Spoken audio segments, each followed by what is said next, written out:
नमस्कार। आइए बात कर लेते हैं सबसे पहले आपकी कनिष्ठा उंगली की। कनिष्ठा उंगली बाकी उंगलियों के मुकाबले काफ़ी कमज़ोर स्थिति में है।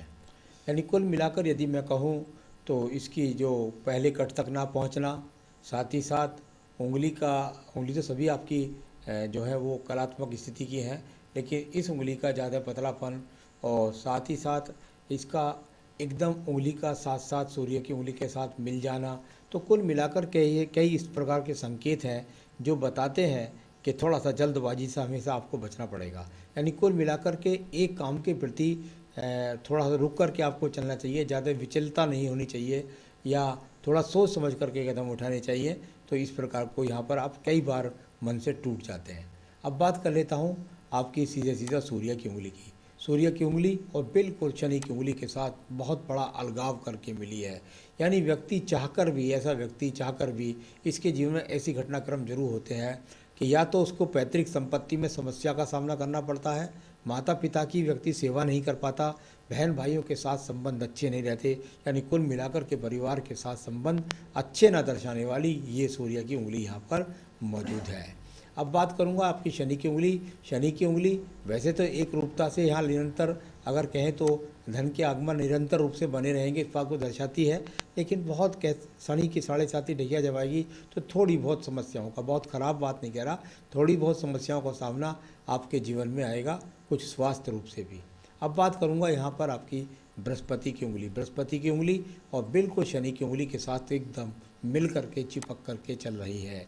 जब इस प्रकार की उंगली होती है तो व्यक्ति ईश्वर के प्रति आस्था रखता है। सबसे बड़ी बात है उंगली का एकदम जो सीधा होना, यानी व्यक्ति अपने आपको छोटे बड़े गरीब सभी तबके के लोगों को यहाँ अपने साथ लेकर के चलता है। थर्ड पर कुछ कट के निशान मौजूद हैं, तो आर्थिक रूप से अभी वर्तमान में स्थिति मजबूत नहीं दर्शा रहा। अब बात करूँगा आपके बुध पर्वत की।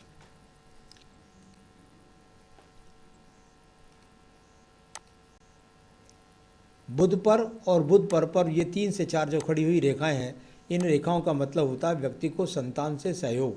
यानी कुल मिलाकर यदि मैं कहूँ तो संतान से सुख सहयोग प्राप्त करने वाली ये रेखा यहाँ पर आपको प्राप्त है। साथ ही साथ कुछ भी स्थिति क्यों ना हो जाए, निरंतर रूप से आपके पास धन के आगमन ही बने रहेंगे जब तक ये रेखाएं 3 से 4 यहाँ पर खड़ी रहेंगी।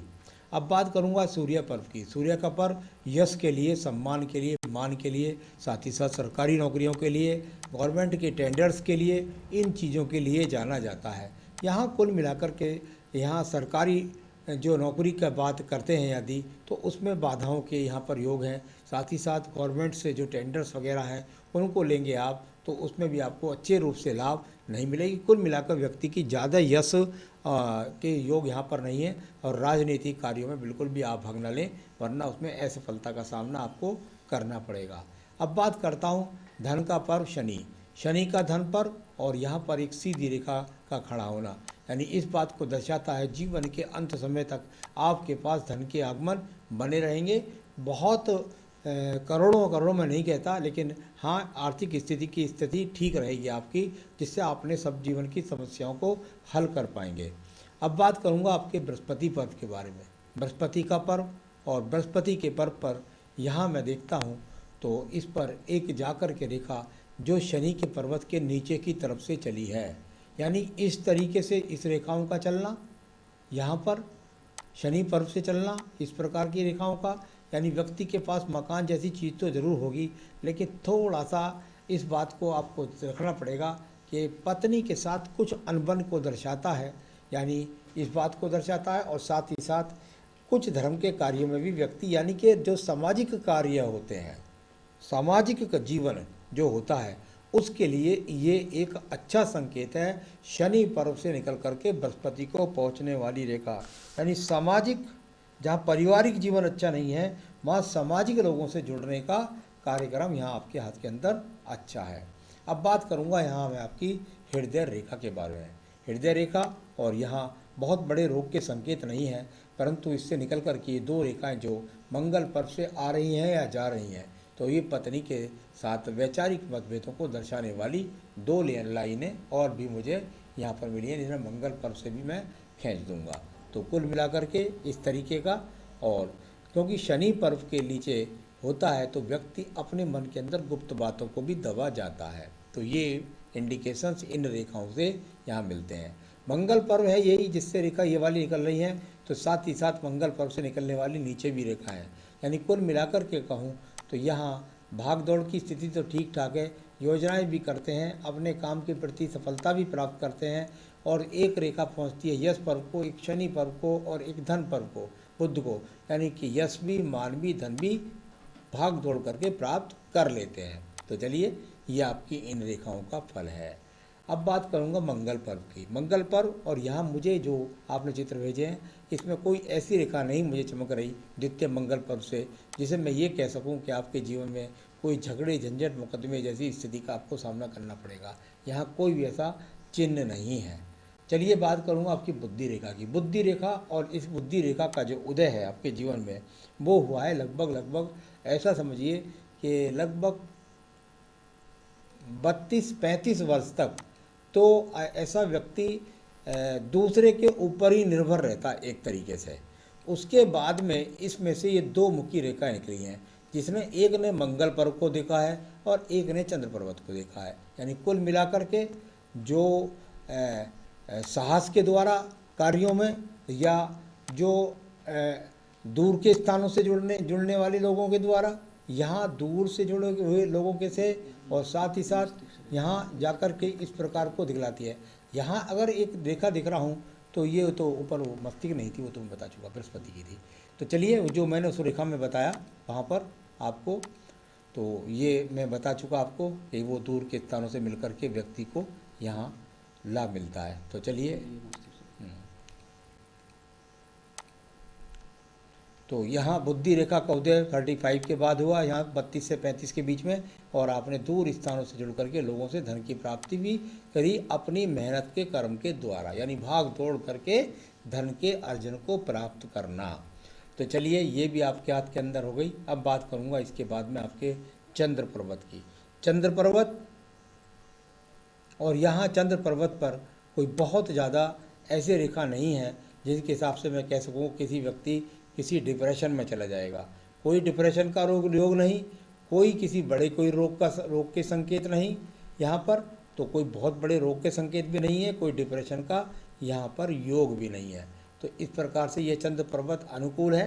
यानी कहें यदि कि आप इस काम के साथ कोई दूसरा LIC का काम तो बनता ही है, चंद्र पर्वत का काम होता है। साथ ही साथ यदि आप पानी का काम ये करना चाहें, जूस का काम करना चाहें, डीजल तेल का काम करना चाहें, तो उससे भी लाभ मिलता है, ऐसा पर्वत जब होता है। भाग्य रेखा की बात करूँगा, अनुकूलता से चलती हुई आपकी भाग्य रेखा निरंतरता से और ऊपर तक चली गई। यानी आप जो इस समय पर काम कर रहे हैं, ये काम निरंतरता से, आपने कहा मेरा LIC का काम कैसा चलेगा। देखिए, बहुत बढ़िया रूप से तो नहीं है रेखा, लेकिन सामान्य रूप से ये काम आपका जीवन के आखिरी पल तक चलता रहेगा। तो यहाँ इस प्रकार की स्थिति को चलाने वाला। और आपने कहा कर्ज मुक्ति कब, तो चलिए देखिए, ये यहाँ पर जो आपका बुध पर्वत है इस पर बहुत स्पष्ट रेखा नहीं है, फिर भी ये यहाँ पर पीड़ित पर्व मुझे मिल गया। यानी जब ये पीड़ित पर्व होता है और यहाँ पर कुछ स्क्रैचेस की रेखाएं ऊपर की तरफ होती हैं, तो व्यक्ति जीवन में कर्ज होता है। यानी आप ये बात सही कह रहे हैं कि कर्ज आपके पास है। और जहाँ तक मुक्ति का सवाल है, कर्ज मुक्ति का, तो देखिए यहाँ आपको काफ़ी समय लगने वाला है। मैं समझता हूँ ऐसे कर्ज में हो सकता है आपको 5-7 साल बाद दूसरा कर्ज लेना पड़ जाए और फिर उसके बाद वो कर्ज शुरू हो जाए। तो ऐसा चलता रहेगा, लेकिन व्यक्ति कर्ज में मरता नहीं है, ऐसा व्यक्ति। तो ये सब स्थितियाँ आपको 55 वर्ष से जाकर मुक्ति दिलाएंगी, और अभी आपको कर्ज और भी लेना पड़ेगा। तो ये हो सकता है कि आप कोई बहुत बड़ी एक अपना लगभग यहाँ 50वें वर्ष में कोई जिम्मेदारी पूरी कर रहे हैं, या तो भवन बना रहे हैं या फिर कोई जिम्मेदारी पूरी कर रहे हैं, उस समय फिर आपको कर्ज लेना पड़ेगा। लेकिन 55 वर्ष के बाद आपको कर्ज मुक्ति हो जाएगी। तो यहाँ 69 में जन्म है आपका, 69 का जन्म है, तो इस समय आपकी हुई एज 69 के हिसाब से आपकी 50 साल की एज हुई अभी। तो यहाँ 50 साल, और मैंने फिर भी कहा 50 में आपने अभी कोई जिम्मेदारी पूरी करी होगी, तो ज़रूर हो सकता है इस समय और भी आप कर्ज में लद गए हों। लेकिन ये सब स्थिति 55 के बाद आपकी अनुकूल होने वाली है। चलिए, आपका ये हो गया। आपने पूछा स्वास्थ्य के बारे में, मैंने लगातार देखा मुझे कोई यहाँ पर एक मानसिक चिंता तो थोड़ी बहुत कह सकते हैं, वो भी कोई इतने बड़े रोग के रूप में नहीं है, पर यहाँ मुझे कोई स्वास्थ्य के रूप में कोई बहुत बड़ा इंडिकेशंस यहाँ पर मुझको नहीं मिला है। एक छोटा सा एक्स यहाँ पर बन रहा है इस जगह पर, तो वो तो बहुत पहले की बात हो गई, ये इस एज की बात नहीं है। तो चलिए, आपको अभी वहाँ यहाँ स्वास्थ्य के रूप में कोई बहुत बड़ी खराबी की स्थिति नहीं है। आइए शुक्र पर्वत को देख लेते हैं। शुक्र पर्वत अनुकूलता के साथ है, यानी कुल मिलाकर जीवन की जो संसाधन सामान्य व्यक्ति के पास होते हैं वो सब आपके पास में यहाँ पर मौजूद भी है, तो ये भी मिल गया। अब आयु रेखा के बारे में बात कर लेते हैं। आयु रेखा, यहाँ आयु रेखा की यदि बात करता हूँ तो आयु रेखा यहाँ पर लगभग 77-78 वर्ष की है, तो आयु रेखा भी यहाँ पर ठीक है। राहु स्थान है, उस पर कोई लॉटरी लगने के योग नहीं है, कोई अचानक संपत्ति मिलने की स्थिति नहीं है। केतु स्थान है, वहाँ पर कोई भी किसी भी प्रकार से बहुत कोई सर्जरी का चिन्ह यहाँ पर कोई मौजूद नहीं है, ना ही किसी प्रकार का चरित्र से खराबी का कोई भी चिन्ह मौजूद है। तो आइए, मैंने आपको बता दिया सब तरह की बातों में। थोड़ा सा एक वैवाहिक जीवन के बारे में आपने ज़रूर कहा।